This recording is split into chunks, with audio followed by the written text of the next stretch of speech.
Shalom, damai di hati.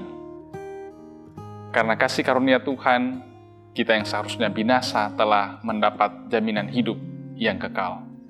Mari kita ikuti program Renungan Harian Keluarga lewat channel YouTube Gemi Maranatha Paslaten di hari ini, Kamis 14 April 2022 bersama saya Pendeta Roy Martin Langoy. Mari kita berdoa.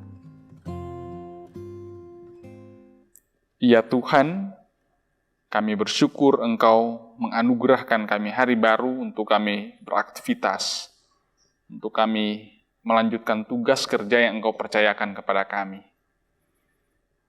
Kami sungguh sangat menyadari bahwa kami adalah orang-orang yang sebenarnya tidak layak di hadapan-Mu. Kami berdosa ya Tuhan, sepatutnya dihukum. Tapi karena kasih karunia-Mu, kami boleh Engkau tebus, kami boleh Engkau angkat untuk ada dalam karya selamat-Mu. Dalam rasa syukur sebagai orang-orang yang sudah diselamatkan, kami rindu setiap tapak yang kami jalani tertuntun sesuai dengan firman-Mu. Engkau berkenan menerangi hati dan pikiran kami, totalitas kehidupan kami, dengan sabda-Mu di hari ini. Engkau berfirman, kami sedia mendengarkannya dalam nama Tuhan Yesus. Amin. Saudaraku, mari kita membaca Alkitab yang terdapat dalam Kitab Kudus Perjanjian Baru, Injil Lukas pasal 23 ayat 41.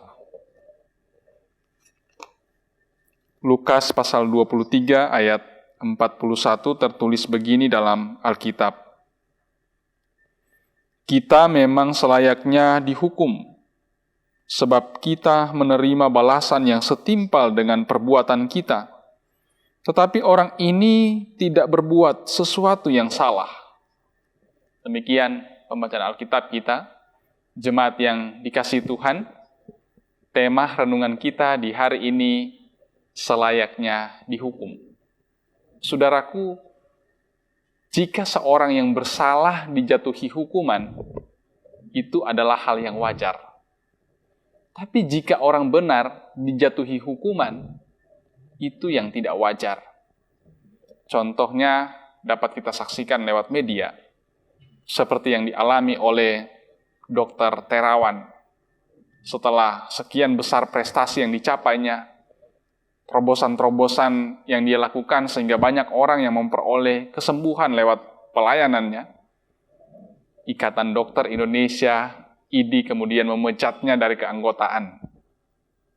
Ketidakwajaran ini menimbulkan reaksi dari banyak pihak, termasuk DPR RI, khususnya Komisi 9, sehingga IDI dipanggil untuk hearing. Kita berharap supaya ada solusi yang terbaik dari persoalan ataupun kisru yang terjadi ini. Menjelang kematian Yesus, imam-imam kepala dan ahli-ahli Taurat melontarkan tuduhan-tuduhan yang berat tentang dia. Lukas 23 ayat 10.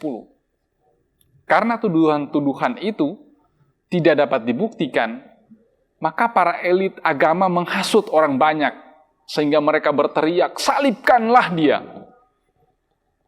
Yesus dihukum bukan karena melakukan kesalahan seperti dua orang penjahat yang disalibkan bersama-sama dengan dia. Tapi penjahat-penjahat itu, yang satu menghujat, tapi yang lain menegurnya. Kita memang selayaknya dihukum, sebab kita menerima balasan yang setimpal dengan perbuatan kita. Tetapi orang ini tidak berbuat sesuatu yang salah.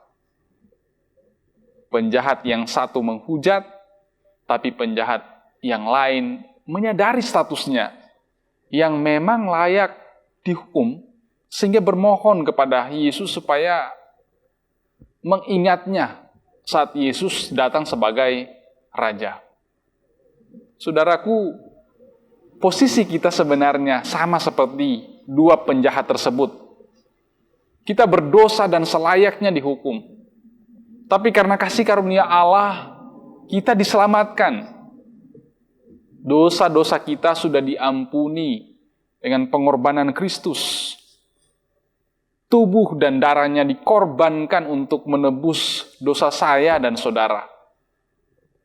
Janganlah mencela Tuhan. Janganlah mencelah orang-orang yang Tuhan tempatkan di dekat kita, ataupun para hambanya yang Dia pakai untuk melayani Dia. Sebagai orang-orang yang layak dihukum, kita sudah dibebaskan. Karena itu berusahalah melepaskan belenggu yang mengikat kita, antara lain dengan mengampuni sesama.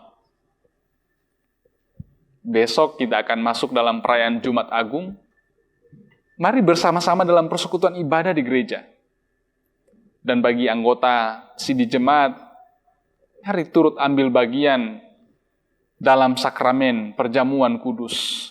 Karena di situ kita merasakan semakin menghayati darah yang mengalir di kayu salib di Golgota menyelamatkan kita. Tuhan Yesus memberkati. Amin. Mari kita berdoa. Kami dikuatkan dengan sabda-Mu hari ini ya Tuhan. Kami yang selayaknya dihukum telah mendapat jaminan keselamatan. Terima kasih Tuhan. Kami memaknai ini secara konkret dalam tutur tingkah kami. Sehingga orang-orang yang ada di sekitar kami dapat merasakan kasih-Mu. Dapat merasakan belas kasihan-Mu, pengorbanan-Mu yang telah menghapus dosa-dosa kami. Berkati kami ya Tuhan, Jemaat Gemi Maranatha Selatan kolom 1 sampai kolom 27. Juga semua yang setia mengikuti program renungan harian keluarga. Kami dikuatkan oleh sabda-Mu, kami diterangi ya Tuhan. Berkati kami. Dalam pemaknaan di minggu-minggu sengsara. Kami dipersiapkan untuk masuk dalam perayaan Jumat Agung. Biarlah kematian Kristus tidak sia-sia. Karena kami memaknainya dalam kehidupan beriman kami. Hidup dalam pembaharuan, hidup dalam pertobatan. Tuhan, apa yang menjadi harapan-harapan kerinduan kami sebagai Jemaat Maranatha Selatan, tapi juga semua yang setia mengikuti program ini, Tuhan Engkau berkati. Bagi yang sesuai, semua harapan kami yang sesuai dengan kehendak-Mu, kami yakin pasti ada jawaban. Pilih kami satu persatu ya Tuhan. Jemaat-Mu yang sedang bergumul karena persoalan ekonomi, kesehatan, rumah tangga, relasi, dalam kehidupan keluarga. Kami yakin pasti ada jalan keluar di dalam Engkau. Berkati pelayanan gereja-Mu, Jemaat Gemi Maranatha Selatan, supaya semakin menjangkau sebanyak mungkin orang. Kristus, kasih-Mu semakin dirasakan, semakin disaksikan kepada sebanyak mungkin orang. Semua yang berperan ya Tuhan, dalam kerja pelayan, perangkat pelayanan di Jemaat Maranatha Selatan diberkati. Juga hamba-hamba-Mu yang Engkau pakai dalam kerja pelayanan, pendeta, vikaris pendeta, kostor, pegawai, penatua, diaken, komisi kategorial, komisi kerja, kelompok pelayanan lansia, Engkau berkati kami ya Tuhan. Penasihat BPMJ, KPPJ ya Tuhan berkati untuk tugas kerja pelayanan dipercayakan kepada kami. Ini kami yang berdoa kepadamu ya Tuhan. Jemaat-Mu siap untuk melanjutkan aktivitas di hari ini dengan penuh rasa syukur karena kami yang seharusnya dihukum telah Engkau bebaskan.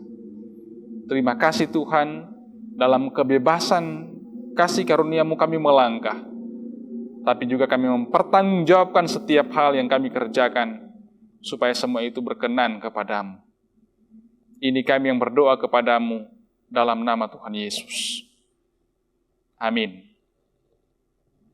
Demikian ibadah kita di hari ini, Kamis 14 April 2022. Ikuti terus program Renungan Harian Keluarga ini lewat channel YouTube Gemim Rantapas Selatan, dan saudara yang boleh diberkati lewat sapaan firman-Nya saat ini, kiranya boleh like, share, and subscribe channel kami, supaya sebanyak mungkin orang boleh diberkati dengan program ini.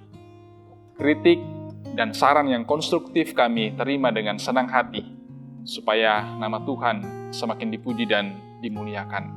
Tuhan Yesus memberkati.